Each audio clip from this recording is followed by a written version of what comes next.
राज समेटे हुए। ये कहानी शुरू होती है बंगाल के एक छोटे से शहर वीरानगंज से, जहाँ प्रीति अपने परिवार के साथ रहती थी। उसे बचपन से ही अजीबोगरीब एहसास हुआ करते थे, जिसके होने की वजह से वो आज तक अनजान थी। क्या हुआ बेटा, तू चीखी क्यों? बड़ी माँ, सपने में एक काले कपड़े पहना आदमी हाथ में खंजर लिए मेरे पीछे भाग रहा था। मैं चीखती हुई भाग रही थी और तभी मेरी नींद टूट गई। वो काले कपड़े वाला आदमी कौन होगा बड़ी माँ? ये सब कुछ नहीं होता बेटा, बस एक सपना था। वो इंसान है हम, तो सपने तो आएंगे ही ना। इन चीजों में दिमाग मत लगाया कर, सो जा। रूपा प्रीति को सांत्वना देकर कमरे से बाहर तो आ जाती है, पर उसका मन भी डर से भर जाता है। इतिहास अपने आप को दोहरा रहा है।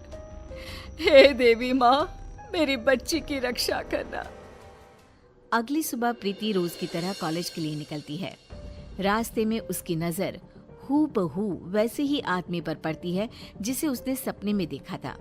उसका चेहरा बिल्कुल काला और आंखें लाल थी। वो अपनी आंखें बड़ी बड़ी कर प्रीति को देखता है। बड़ी माँ मानती ही नहीं है। लो, वही आदमी दिख गया।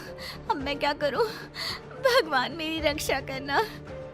प्रीति जैसे ही ये बात कहकर पीछे मुड़ती है, वो आदमी अचानक ही गायब हो जाता है। मेरा हाथ, बहुत जलन हो रही है। प्रीति क्या देखती है कि उसके हाथ में हर तरफ नोचने के निशान थे।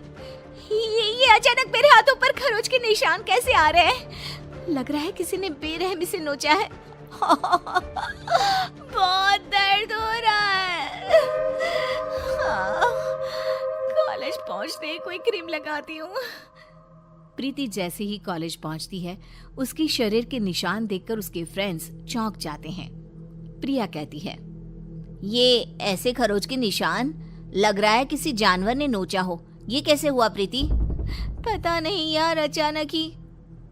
ऐसी खरोंचें तो अक्सर किसी बुरे सांप के छूने से आ जाती हैं प्रीति।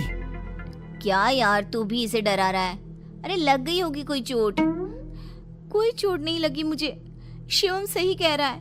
मुझे रास्ते में एक अनजान शख्स दिखाई दिया और उसे मैंने सपने में भी देखा था। फिर अचानक ही वो कहीं गायब हो गया और मेरे शरीर पर ऐसे निशान आ गए। तुम्हारी बुआ के साथ भी कुछ ऐसा ही हुआ था ना? हाँ, पर मैं नहीं जानती ठीक ठीक कि क्या हुआ था। बट शायद मेरी ही उम्र की रही होंगी। मेरी तरह वो भी घटनाओं के होने से पहले उनको महसूस कर लिया करती थी। फिर एक दिन उन्होंने कुछ देखा और फिर वो कभी उठी ही नहीं। बस इतना ही जानती हूँ मैं। तुम लोग ये सब क्या लेकर बैठ गए?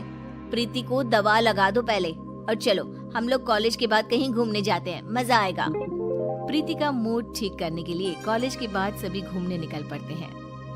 सड़क दोनों तरफ से पेड़ों से घिरी हुई, एक ऐसा सफर जो सबका मन मोह ले। रास्ते में प्रीति की नजर एक हवेली पर पड़ती है। चलो ना यहीं चलते हैं, खंडर सा भी है, मजा आएगा। पुरानी चीजें देखी नहीं कि प्रीति का मूड चंगा हो ही जाता है।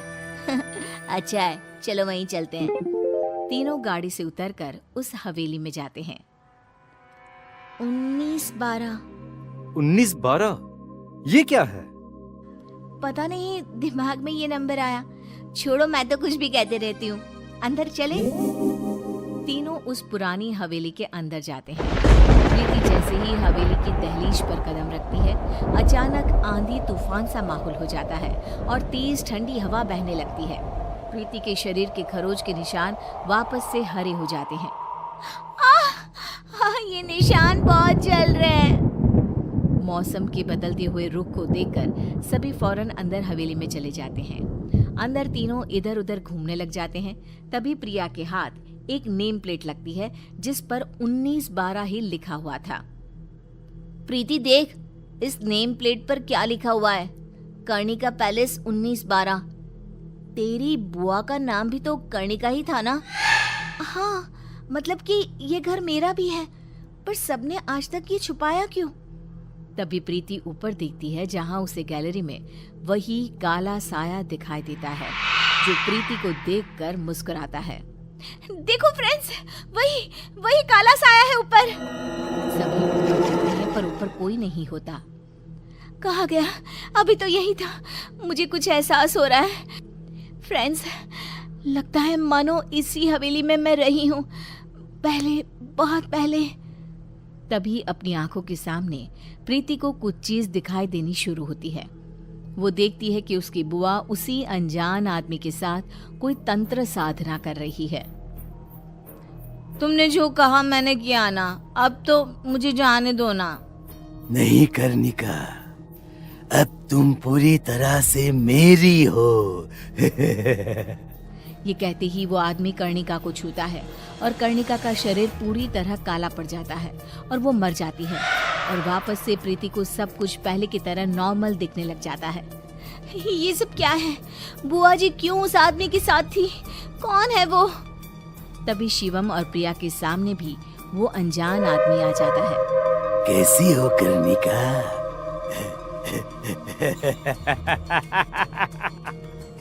प्रीति के रूप में फिर से पैदा हुई तुम, पर देखो देखो किस्मत वापस मेरे ही पास आ गई ना। मैं कर्णिका? तुम्हारी बुआ कर्णिका, उसे काले जादू से ताकतें हासिल करनी थी और उसी काले जादू ने मुझे जन्म दिया। उसकी ताकत की लालच उसे ही खा गई और वो दोबारा तुम्हारे रूप में पैदा हुई।